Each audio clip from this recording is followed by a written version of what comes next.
मैं प्रोफेसर आनंद प्रकाश त्रिपाठी रत्नेश। आज के व्याख्यान का विषय है जैन दर्शन में तत्व विचार। तत्व चिंतन प्रत्येक दर्शन का प्राण रहा है। जैन दर्शन भी इसका अपवाद नहीं है। जैन दर्शन एक आध्यात्मिक दर्शन होने के नाते तत्व दर्शन इसके केंद्र में रहा है। जहाँ तक तत्व की बात है, तत्व की व्याख्या तत् से त्व प्रत्यय लगाकर भाव अर्थ में की जाती है। तस्य भावः तत्वम्, अर्थात उसके भाव को तत्व कहा गया है।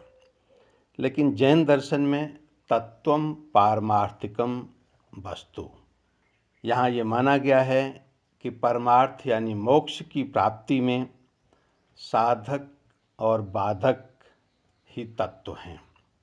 जैन दर्शन में जागतिक दृष्टि से तो 6 द्रव्यों की विवेचना मिलती है और आत्मिक दृष्टि से 9 तत्वों की विवेचना मिलती है। आचार्य कुंद ने समय सार में और आचार्य नेमिचंद ने द्रव्य संग्रह में तथा उमा स्वामी ने तत्वार्थ सूत्र में 9 तत्वों की सुंदर और सांगोपांग विवेचना की है। कहीं कहीं 7 तत्वों का उल्लेख मिलता है और जहाँ 7 तत्व मिलते हैं वहाँ पुण्य और पाप को आश्रव और बंध में समाहित किया गया है। उत्तराध्ययन में कहा गया है, जीवा जीवा या बंधोय पुण्यम पावा सहोतः संबरो ऋज्जरा मोक्षो संतेह तहिया नव। यानी तत्व 9 हैं और वो तत्व 9 जीव, अजीव, बंध, पुण्य, पाप, आश्रव, संबर, निर्जरा और मोक्ष, ये जो है 9 तत्व हैं।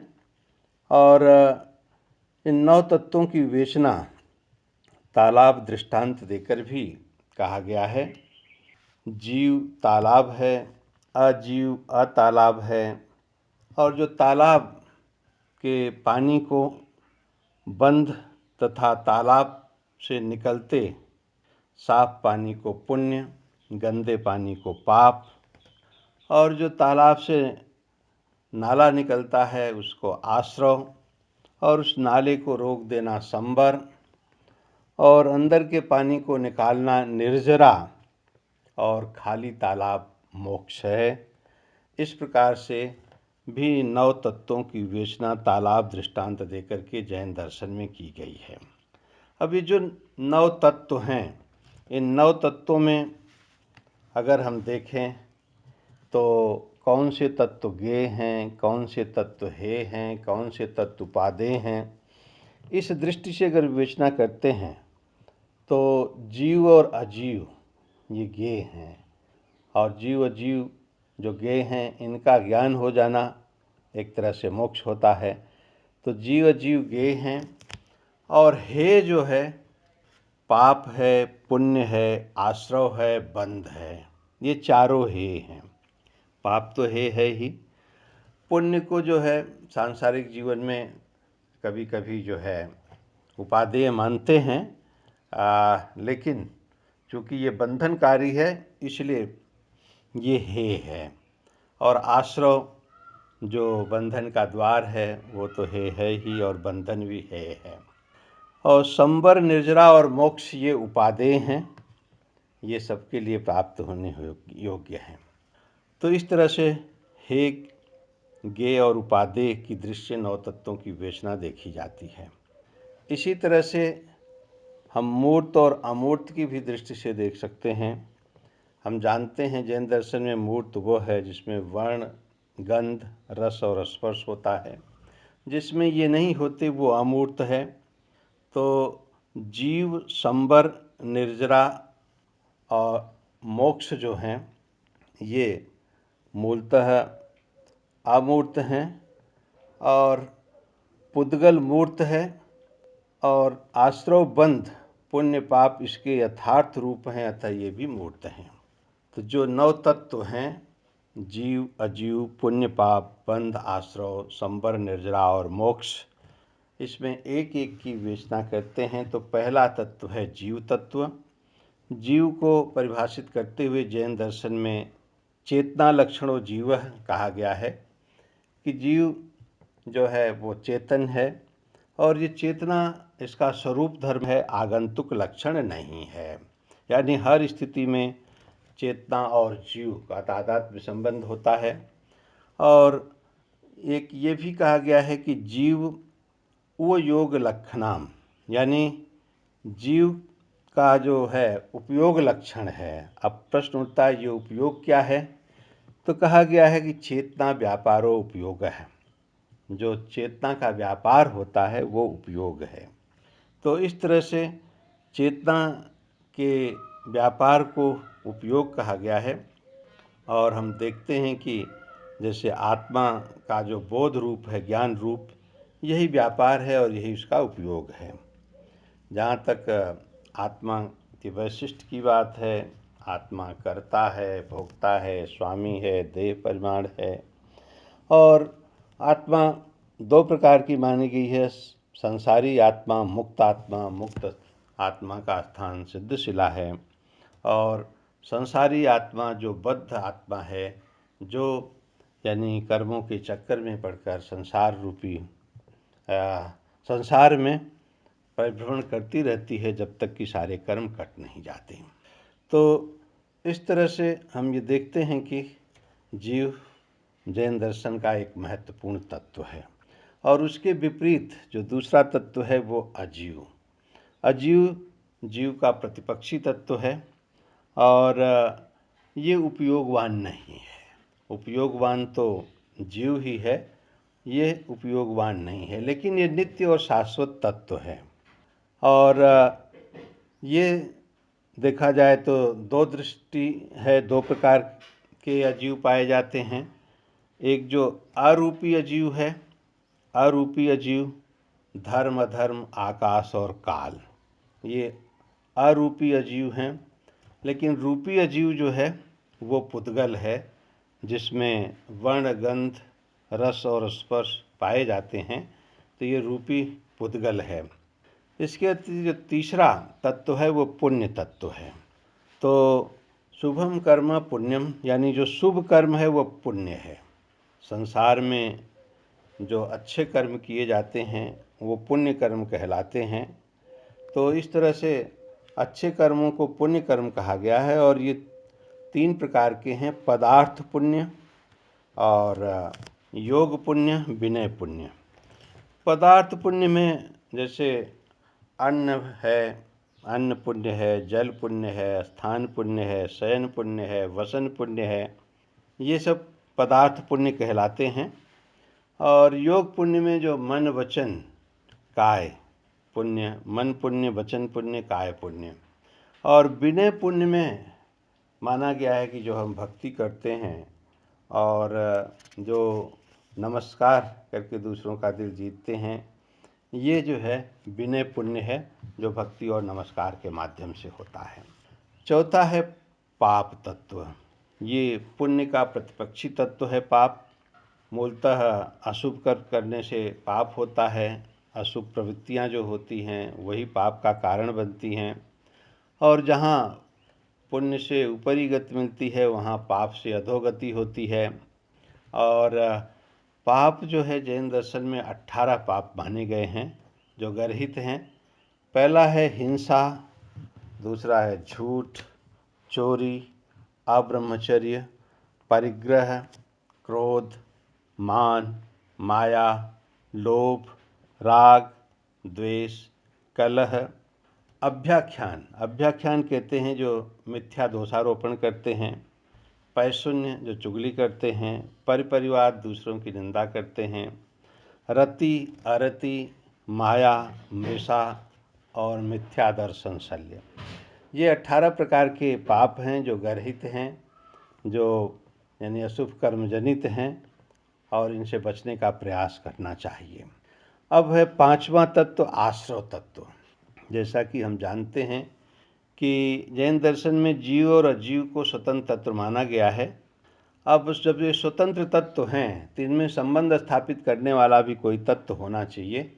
तो जैन दर्शन में जीव अजीव जैसे स्वतंत्र तत्वों में संबंध स्थापित करने के रूप में आश्रव तत्व माना गया है। अब ये आश्रव है क्या? तो कहा गया है कि कर्मों के आने का द्वार है, कर्मों के आने का द्वार। अब जैसे नौका में छेद होने से पानी नौका के अंदर आता है, मकान में दरवाज़ा होने से पानी या व्यक्ति अंदर आता है, तो वैसे ही ये जो है कर्मों के आने का द्वार है आत्मा में।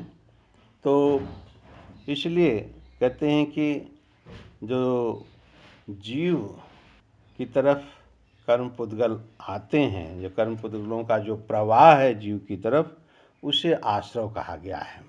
और एक तरह से हम ये कह सकते हैं कि भगवती सूत्र में नौका का उदाहरण देकर के ये बतलाया गया है कि जैसे तालाब में नौका है जो जीव है, और उस नौका में जो सैकड़ों छेद हैं वो आश्रव हैं, और उसी आश्रव से यानी उसी छेद से कह सकते हैं कि जो अजीव रूपी पानी है वो जीव रूपी नौका में प्रवेश करता है। और ये आश्रव जो है एक तरह से बंधन का कारण है, क्योंकि जो कर्म पुद्गलों का प्रवाह आत्मा की तरफ आता है उससे ही बंधन होता है। और आश्रव के 5 भेद माने गए हैं। एक तो मिथ्यात्व है, अविरति है, प्रमाद है, कषाय है, योग है। तत्वार्थ सूत्र में इन्हीं 5 को बंधन का कारण माना गया है। मिथ्या, दर्शना, विरति, प्रमाद, कषाय, योगा बंध हेतु है। ये 5 बंध के हेतु हैं, यानी आश्रव जो हैं वो बंधन के कारण हैं। अब नेक्स्ट तत्व है संबर। कहते हैं कि जो आश्रव का प्रतिपक्षी है वो संबर है। आश्रव का प्रतिपक्षी, जैसे जीव का प्रतिपक्षी अजीव है, पाप का पुण्य है, और आश्रव का जो प्रतिपक्षी है वो संबर है। आचार्य पूज्यपाद ने एक जगह लिखा है कि शुभाशुभ कर्मागम द्वार रूपः आश्रवः और आश्रव निरोधः संबरः। यानी आश्रव का जो निरोध है, कहने का मतलब कि जब कर्म प्रवाह आत्मा की ओर आता है, तो जब हम इस प्रवाह को रोक देते हैं, तो वो संबर कहलाता है। यानी कोई नाला अगर तालाब में मिलता है तो उस नाले को रोक देना ये संबर है, जिसके कारण जो है तालाब में पानी नहीं जा पाता। तो कर्म पुद्गल का आश्रव रुक जाना यही संबर है। और ये संबर जो है 2 प्रकार के हैं, द्रव्य संबर और भाव संबर। कहते हैं जब पुद्गल कर्मों के प्रवाह रोक दिया जाता है, पुद्गल कर्म आत्मा की तरफ नहीं आ पाते, तो ये द्रव्य संवर है। और मूलतः जो है कर्म पुद्गलों के कारण क्या हैं? राग द्वेष है। अब इन राग द्वेष भावों को अगर हम रोक देते हैं तो वो भाव संबर कहलाता है। संबर भी 5 हैं। संबर 5 जैसे आश्रव में मिथ्या दर्शन था एक भेद, तो उसका विपरीत जो है सम्यक तो संबर हो गया। वहाँ अविरति था तो यहाँ विरति संबर हो गया। वहाँ प्रमाद था आश्रव में तो यहाँ अप्रमाद हो गया। वहाँ कषाय था, यहाँ अकषाय। वहाँ योग था, अयोग। क्योंकि जो आश्रव का विपरीत संबर है, तो इसलिए जो आश्रव के प्रकार थे उसके विपरीत प्रकार ही संबर माने जाते हैं। अब संबर के पश्चात निर्जरा तत्व है। ये मोक्ष के साधन के रूप में माना जाता है, यानी मोक्ष के साधन में इस तत्व की गणना की जाती है। और वैसे निर्जरा यानी झड़ जाना, दूर हो जाना, निकल जाना, तो एक तरह से निर्जरा कर लेना यानी निकाल देना। किनको निकाल देना? अगर तालाब में पानी प्रवाह रोक दिया तो संबर कर दिया, लेकिन अंदर जो पानी है गंदा उसको निकालना। और आत्मा में जो कर्म पुद्गल प्रवेश कर गए हैं, जो नए कर्म पुद्गलों का प्रवाह है उसको तो रोक दिया है, लेकिन जब जो कर्म पुद्गल प्रवेश किए हुए हैं उनको निकालना निर्जरा कहलाता है, उनको दूर करना ये निर्जरा कहलाता है। यानी एक तरह से कर्म पुद्गलों को आत्म प्रदेशों से निकाल देना ये निर्जरा है। जैन सिद्धांत दीपिका में आचार्य श्री तुलसी ने लिखा है, कर्म विच्छेदादात्म नैर्मल्यम निर्जरा। तो ये यानी कर्म पुद्गल का आत्मा की तरफ से विच्छेद करके उस आत्मा को निर्मल बनाना ये निर्जरा है। और तत्वार सूत्र में एक जगह आया तपसा निर्जरा। निर्जरा जो है वो क्या है? तपस्या। तपस्या के द्वारा निर्जरा होता है और निर्जरा एक प्रकार का मोक्ष ही है। और कहते हैं कि मोक्ष के कभी कभी दो भेद करते हैं, पूर्व मोक्ष, पश्चात मोक्ष या उत्तर मोक्ष। तो पूर्व मोक्ष को निर्जरा कहा जाता है और उत्तर मोक्ष को मोक्ष कहा गया है। अब चूँकि तपसा निर्जरा के कारण तप है, तो उस तपस्या के भेद के आधार पर निर्जरा के भेद माने गए हैं। जैसे हम तपस्या में बाह्य तप और आंतर तप के भेद करते हैं, यानी तपस्या के जो 12 भेद होते हैं, तो वो निर्जरा के भी 12 भेद हैं। बाह्य तप में जो अनशन है, उनोदरी जिसे अवमोदरी भी कहते हैं, भिक्षाचरी जिसे वृत्ति संक्षेप भी कहते हैं, रस परित्याग है, काय क्लेश है, प्रतिसंलीनता है, इंद्रिय संयम, ये जो 6 बाह्य तप हैं ये निर्जरा के भेद हैं। और जो आंतर तप है, प्रायश्चित है, विनय है, व्यावृत्त है, स्वाध्याय है, विसर्ग है और ध्यान, ये जो है ये आंतर तप। इस तरह से जो 12 तप हैं ये निर्जरा के 12 भेद हैं। इनको जीवन में अपनाना चाहिए। और अब इसके बाद है बंध। बंध की परिभाषा करते तत्वार सूत्र में लिखा गया है कि सकषायत्वात् जीवः कर्मणो योग्यान पुद्गलान आदत्ते सबंध है। बंध क्या है? तो कह रहे हैं कि कषाय पूर्वक, कषाय सकषायत्वात् यानी क्रोध मान माया लोभ पूर्वक जो जीव है, इस जीव की तरफ कर्म योग्यान पुद्गलान, जो कर्म पुद्गल हैं, उनका आना, उनका संबंध स्थापित होना, वो बंध है। तो इसका मतलब है कि कर्म पुद्गल जब आत्मा में प्रवेश करते हैं तो वो बंध होता है। और ये किसके कारण से होते हैं? कषाय, यानी क्रोध के कारण, मान के कारण, माया के कारण, लोभ के कारण ये बंधन होता है। और बंधन जो है हे है और गर्हित है, बंधन से बचने का प्रयास होना चाहिए। अब ये कहा गया है कि ये बंधन जो है 4 प्रकार के हैं, प्रकृति बंध, स्थिति बंध, अनुभाग बंध और प्रदेश बंध। और अब इसके बाद जो अंतिम तत्व है वो है मोक्ष। मोक्ष जैसा कि हमने देखा कि आत्मा से जब कर्म पुद्गलों का योग होता है तब बंध होता है, और जब वियोग होता है तो मोक्ष होता है। यानी जब कर्म पुद्गल आत्मा से हट जाते हैं तब वो मोक्ष हो जाता है। और इस तरह से 2 मोक्ष, द्रव्य मोक्ष और भाव मोक्ष माना गया है। यानी कर्म पुद्गलों का जब आत्म प्रदेशों से अलगाव हो जाता है तो ये है द्रव्य मोक्ष। लेकिन भाव मोक्ष कहते हैं कि कषाय भावों का सर्वथा क्षय होना, ये भाव मोक्ष है। और ये एक तरह से आत्मा की शुद्धतम अवस्था है। यानी मोक्ष आत्मा की शुद्धतम अवस्था को कहा गया है। अब मोक्ष है तो मोक्ष मार्ग भी है। तत्वार सूत्र में त्रिरत्न को मोक्ष मार्ग माना गया है। रत्नत्रय को सम्यक दर्शन, ज्ञान, चारित्राणि मोक्ष मार्ग है। सम्यक दर्शन, ज्ञान और चरित्र ये मोक्ष का मार्ग है। इसके अतिरिक्त मोक्ष मार्ग के रूप में 3 गुप्ती है और 5 समितियां हैं। और ये 10 धर्म, क्षमा, निर्लोभ, आर्जव, मार्दव, लाघव, सत्य, संयम, तप, त्याग और ब्रह्मचर्य, ये जो हैं ये 10 धर्म हैं मोक्ष मार्ग के रूप में। तो इस तरह अंत में इन जैन दर्शन के तत्वों की विवेचना के पश्चात अंत में हम ये कह सकते हैं कि आत्मविकास के साधक एवं बाधक तत्वों को समझकर साधक तत्वों को अपनाना जैन तत्व विचार का मुख्य उद्देश्य है। तो धन्यवाद।